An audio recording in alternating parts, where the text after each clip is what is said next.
Lucas capítulo 7, versículo 1 ao 10. Que o Senhor te abençoe. Deus abençoe os irmãos que estão nos visitando. E também acompanhando na visita da família. Deus te abençoe, você, sua esposa, sua família toda. Glória a Deus. Lucas, não é Eclesiastes, não. Lucas 7, verso 1 ao 10. Lemos assim: ao concluir todas as parábolas ou palavras perante o povo, Jesus entrou em Cafarnaum. O servo de certo centurião, a quem este muito estimava, estava doente à beira da morte. Quando o centurião ouviu falar a respeito de Jesus, enviou-lhe uns líderes religiosos aos judeus pedindo que viesse curar seu servo. Chegando eles a Jesus, rogaram-lhe muito, dizendo: é justo que lhes faça isso, porque ama a nossa nação e ele mesmo construiu nossa sinagoga. Então Jesus foi com eles. Ao chegar perto da casa, enviou-lhe o centurião uns amigos para lhe dizer: Senhor, não te incomodes, pois não sou digno de que entres em minha casa. Por isso, não me achei digno de ir ter contigo. Dize, porém, uma palavra, e meu servo será curado. Pois também eu sou um homem de autoridade, e tenho soldados sob meu comando. E digo a este: vai, e ele vai. E a outro: vem, e ele vem. Ao meu servo digo: faze isto, e ele faz. Ouvindo isso, Jesus maravilhou-se dele, e voltando disse à multidão que o seguia: digo-vos que nem em Israel achei tanta fé. Quando voltaram para casa, os que foram enviados acharam curados o servo. Senhor nosso Deus, falai conosco, derrama teu Espírito Santo sobre nós, sobre a tua igreja. Fale com a tua igreja, Senhor. Deus abençoe os irmãos que ofertaram a tua casa. Eu abençoo aqueles, meu Deus, que estão desempregados, aqueles que não podem ofertar, aqueles que ainda não se decidiram a ofertar e ser dizimistas, Senhor. Aqueles que ainda não creem, Senhor, no Senhor, que bênçãos para eles, Senhor. Eu te peço que abra o entendimento, ó meu Deus, abre o entendimento do teu povo para compreender tua palavra, em nome de Jesus. Sentados, irmãos. Glória a Deus. Irmãos, esta é uma das histórias bíblicas mais conhecidas. E é uma história que nos traz uma reflexão para os nossos dias. Mas antes de nós falarmos sobre esse centurião que era um homem de fé, eu quero contar uma pequena história para você. Diz que uma pequena igreja, combinaram durante o dia, deles se reunirem em determinada hora durante a noite, para pedirem a Deus que mandasse chuva, pois eles estavam sofrendo uma grande seca. Havia uma necessidade muito grande de as chuvas caírem. A seca era prolongada, estava dando muito problema para aquela pequena cidade. A hora marcada na pequena igreja, uma menina apareceu dessa forma: guarda-chuva tiracolo debaixo do braço, uma capa de chuva e bota de borracha. Não estava chovendo, não havia chuva naquela cidade, e eles iam orar para chover. A menina chega ali, um guarda-chuva tiracolo, a capa de chuva e bota de borracha. O povo queria zombar daquela menina, mas foi repreendido pelo silêncio dos demais.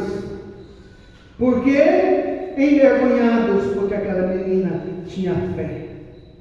Já que eu vou orar para que Deus chuva, para que chuva caia, eu já vou preparado, porque eu sei que Deus vai me ouvir e vai chover. Aleluia. Ela foi com o guarda-chuva, ela foi com a capa, e ela foi protegida com a bota de borracha, para poder não se atolar no lamaçal acontecer, porque aquela menina tinha fé, coisa que hoje já não está tendo mais.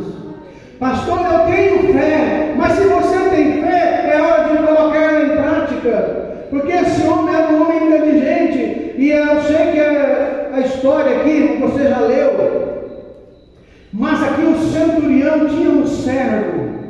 O que é o servo que ele diz? Era um escravo. Ele tinha um escravo que era muito amado daquele seu senhor. Você é servo do Senhor, e o Senhor ama você como você é. Ele quer que você seja abençoado. Ele não quer ver você acamado. Mas esse centurião não era qualquer um. Esse homem tinha muita qualidade. Ele mandou, foi os líderes judeus para ir lá falar com Jesus. E eles falaram: olha, é digno que faça isso, pois esse homem é bom, esse homem fez a sinagoga, esse homem construiu a igreja, esse homem tem nos abençoado, então vai lá e abençoa o servo dele. E se você é fiel, se você abençoa a casa de Deus, se você abençoa alguém, alguém vai te abençoar também. E esse alguém é Deus. Glória a Deus. Então esse homem era um homem inteligente. Lucas 7:8 diz que esse homem, ele era um homem que ele era militar, centurião, quer dizer, chefe de 100. Ele tinha 100 homens a seu comando. Então ele sabia o poder da palavra. Disse ele: olha, eu tenho um homem sob meu cuidado, né? E se eu tenho soldados às minhas ordens, verso 8, eu digo a ele: vai, ele vai. Eles obedecem a minha palavra. E eu digo àquele outro: vem, ele vem. E ao meu servo eu digo: faz isso, ele faz.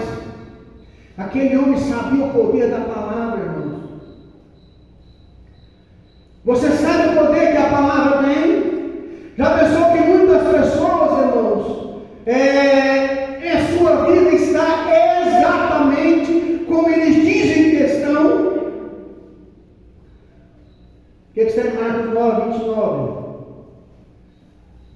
Jesus encontrou com um cego, com 2 cegos.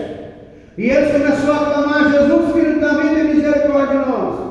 Jesus chamou eles, e Mateus 9:29 está escrito: tocou então os olhos dele, dizendo: seja-vos feito segundo a vossa fé. É como eu já te disse, vai acontecer como você está falando, irmão. O que você fala acontece. Aleluia. Nós temos que entender que as nossas palavras têm poder. Eu já citei aqui que na física quântica, que na física tradicional, quando eu pronuncio alguma coisa, segundo a física quântica, eu crio um ambiente para aquilo ali aconteça. Não vai dar certo. Não sou abençoado. Isso você está dizendo que não vai ser, e não vai. Muitas pessoas estão acontecendo na vida dele a mesma forma que eles estão falando. Estão profetizando a sua vida. Sabe o que Jesus disse em Mateus 12:37? Coloque em Mateus 12:37. Por tuas palavras serás justificado, mas por tuas palavras serás condenado. Esse homem era um homem inteligente. A fé dele era uma fé inteligente. Olha, eu sei que o Senhor tem poder, a tua palavra tem poder. Irmão, servo de Deus tem que crer que a palavra de Deus tem poder. De que adianta carregar a Bíblia? De que adianta você ler e estudar, se quando você precisa você não crê? Quando você precisa você duvida. Deus vai abençoar o outro, a mim não. Você está olhando a sua aparência, você está olhando o que você faz. Você precisa entender que o que Cristo fez por você é mais importante que o que você faz. Aleluia. O que você faz te garante galardão, mas o que Cristo fez por você te garante a vida eterna. O que você faz pode aumentar o seu galardão lá no céu, mas você só chega lá se você crê no que Jesus Cristo fez por você. Senão, não tem nada a ver. Vai acontecer segundo você está falando.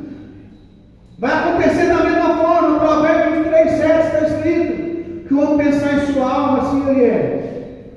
Eu sou vitorioso, eu vou ser. Eu sou derrotado, vai chegar o momento que eu vou ser derrotado. Aleluia. Nada dá certo para mim, tudo está dando errado. Tem gente que tinha um provérbio que eu não posso falar aqui no altar. Diz que eu não fui nascido, eu fui, né? Irmãos, você é abençoado, primeiramente por Deus, segundo pela sua boca. Amém. Porque a boca fala quando está cheio o coração. Quando alguém faz algo errado, quando alguém tropeça, quando o carro bate, quando acontece alguma coisa ruim, coisa simples, e ele xinga, solta aquele monte de palavrão. Onde é que estava aquilo? Está dentro. Ah, pastor, não penso nisso, mas como você pensava. O velho homem que estava aqui, quando eu aceitei o Senhor, e antes de eu aceitar o Senhor aos 21 anos, o velho homem está aqui até hoje. E se eu cochilar um pouquinho, ele volta. Você já viu? Quem aqui já frequentou os alcoólicos anônimos? Né? Quem pelo menos já estudou sobre os alcoólicos anônimos? Alguém levanta a mão? Hã? Qual que é a primeira regra deles? Evitar o primeiro gole. Por quê? Uma vez que deu o primeiro, já desandou tudo. Então você precisa entender que você é o que você fala. Você tem que tomar cuidado com as suas palavras. Suas palavras têm poder. Eu vou testemunhar o que um amigo meu falou para mim, colega. Ele é ex-usuário, dependente químico, né? Porque não existe ex-usuário, porque tem pessoa que ele é dependente químico o resto da vida. E ele falou assim: olha, se eu começar a xingar e a murmurar e a reclamar, eu vou parar na biqueira de novo, Batista. Eu vou parar na boca de fogo. Só dele começar a xingar e reclamar. Porque a palavra tem poder. Quando ele começa a xingar e reclamar, está chamando quem? O mal para cima de si. Está chamando o mal. A partir do momento, quanto mais você glorifica, mais você invoca o Senhor. E você tem que crer, porque Balaão profetizou: como eu posso amaldiçoar aquele a quem Deus não amaldiçoou, aquele a quem Deus abençoou? Você é abençoado por Deus. Amém. Ah, pastor, a minha vida é ruim, eu ganho pouco, mas é porque você não estudou, entenda isso. É porque você não usou o talento que Deus te deu. Ser financeiramente abençoado não está ligado somente a receber a bênção de Deus. De que adianta você ter a bênção de Deus, né? O Senhor te abençoa, mas não quer dizer que você vai ser rico e milionário. A sua vida vai melhorar. Sabe o que está lá no livro do salmista? Salmo 37, se não me engano. Fui moço e agora sou velho, mas eu nunca vi um justo desamparado, nem a sua descendência mendigar o pão. Essa é a promessa que Deus tem para você. Deus vai te abençoar e te sustentar. Amém. A promessa de Davi é: se o meu pai e a minha mãe me abandonarem, o meu Deus vai me acolher. Ser abençoado é isso. Então você precisa entender que as suas palavras têm poder. Glória a Deus. Centurião era inteligente. Senhor, uma palavra. Manda só uma palavra e o meu criado ficará curado. Aleluia. A fé desse homem, Cristo disse, versículo 9, Lucas 7:9. Ouvidas estas palavras, admirou-se Jesus dele, voltando-se para o povo que o acompanhava, disse: afirmo-vos que nem mesmo em Israel eu achei fé como esta. Não, note que não foi eu que falei isso. Não foi Pedro, não foi Tiago. Foi o próprio Cristo. O próprio Deus que se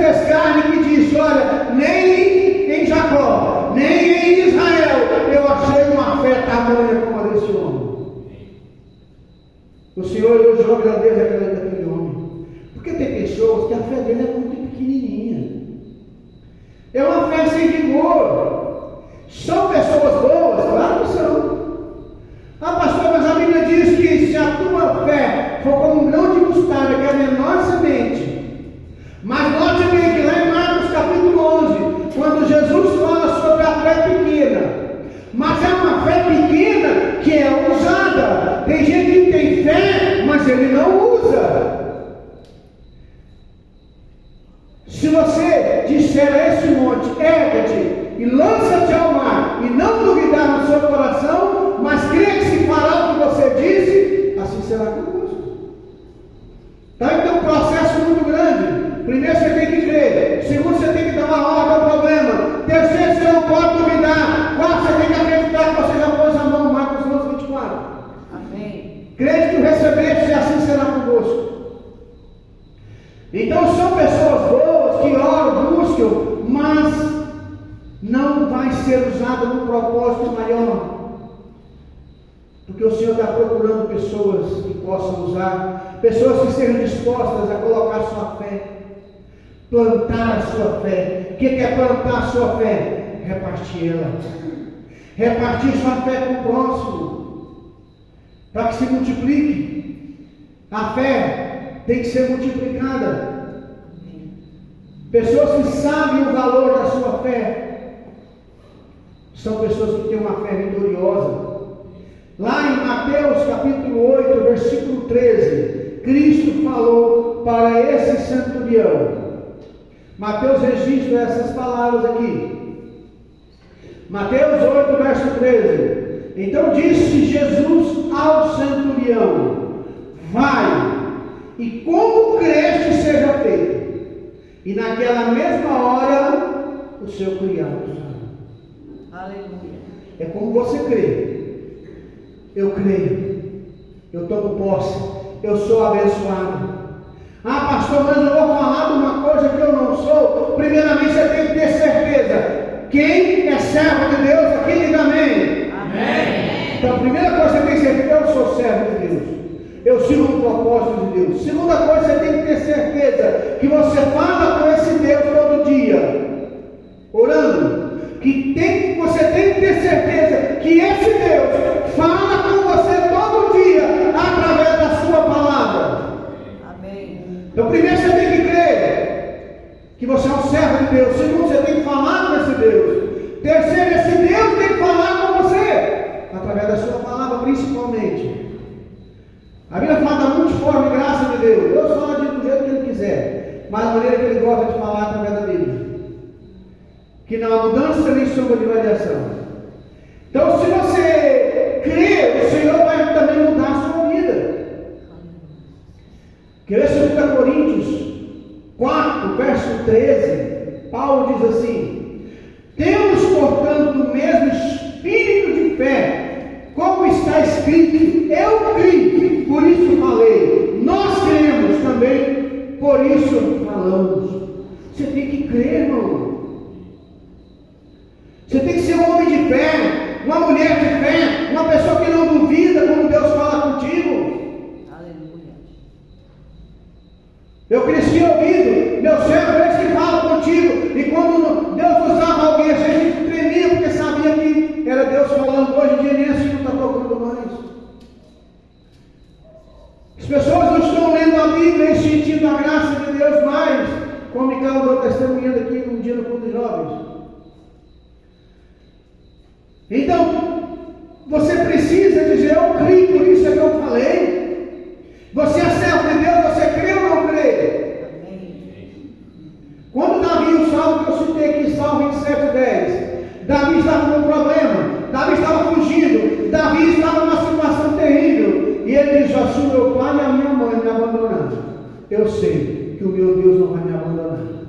Lá no Salmo 23, Davi diz: ainda que eu ande pelo vale da sombra da morte, eu não vou temer mal algum. Sabe por quê? Eu sei que o meu Deus está comigo. Eu sei que a tua vara, Senhor, e o teu cajado me consola. Eu sei que o Senhor unge a minha cabeça com óleo. Eu sei que o Senhor vai preparar uma mesa diante de mim, na presença dos meus inimigos. Eu sei que o Senhor vai ungir a cabeça com óleo, e o teu cálice vai transbordar. E eu sei que a bondade e misericórdia me seguirão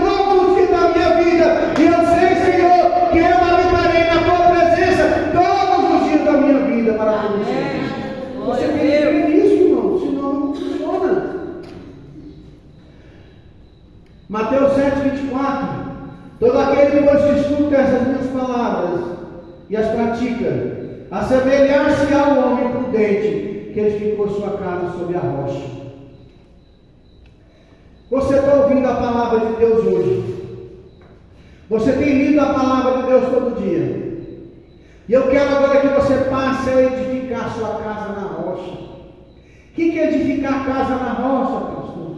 É eu não dar ouvidos ao que está acontecendo aí fora. Problemas vêm e vão, como foi citado aqui hoje. Problema nenhum vai ficar para sempre, irmãos. Romanos 8:18 está escrito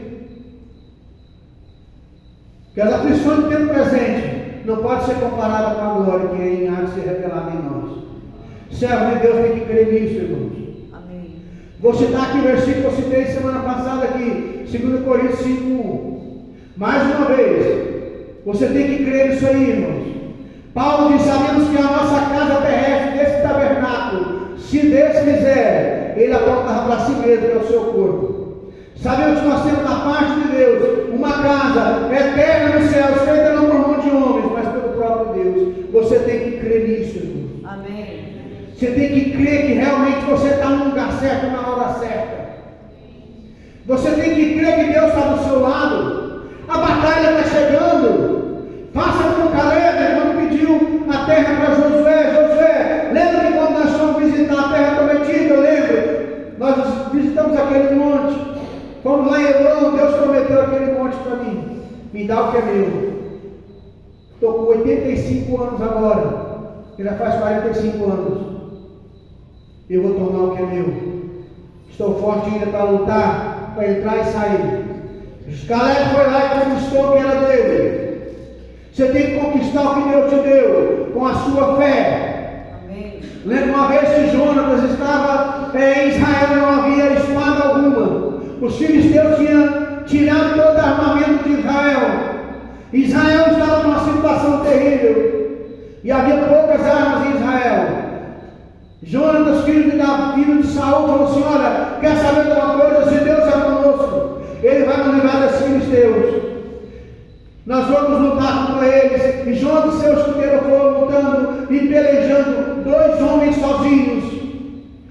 Jonatas ia na frente, o seu escudeiro atrás, matando, vice-versa. E logo obteve uma grande vitória. Sabe por quê? Jonatas cria: Deus é conosco. Quando Davi lutou com Golias, ele sabia: Deus é comigo. Como foi com o leão e o urso, vai ser com esse homem. E eu estou citando mensagem para você, que você tem que crer: o seu problema vai passar. Amém.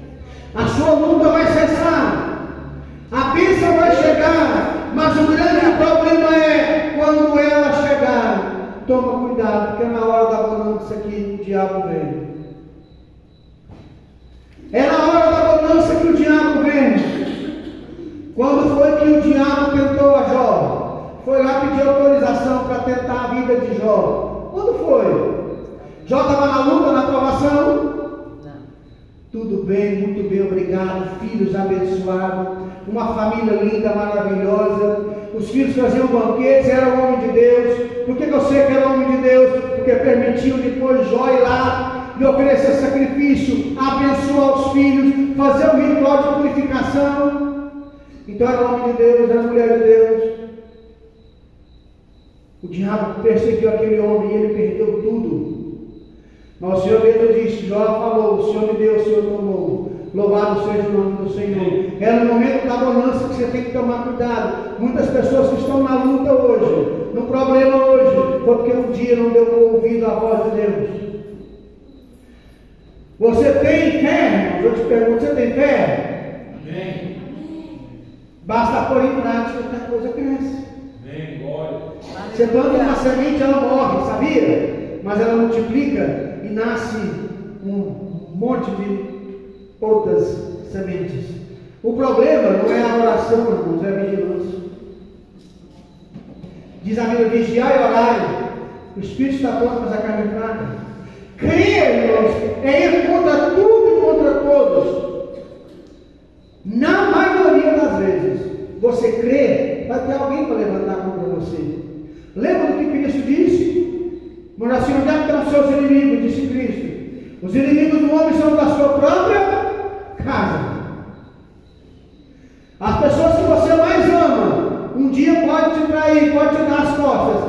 quando elas fizerem isso, ore por elas e abençoe elas, porque você continua sendo servo de Deus com a ajuda delas ou não. Porque Deus vai levantar de outro lugar alguém para te abençoar. Amém. Seja sempre positivo.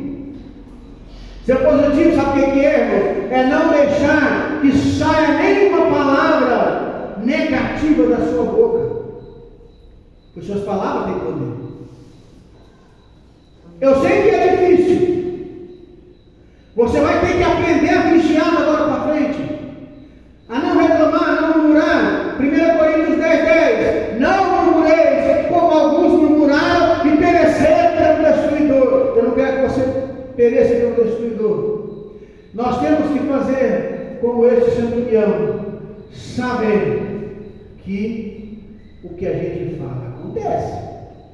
Amém. Creia, irmãos, creia. Creia de todo o coração.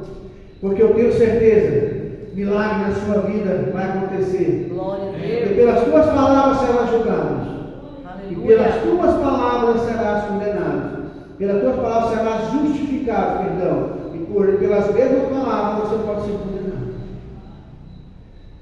Perante Deus, o que você fala é muito importante.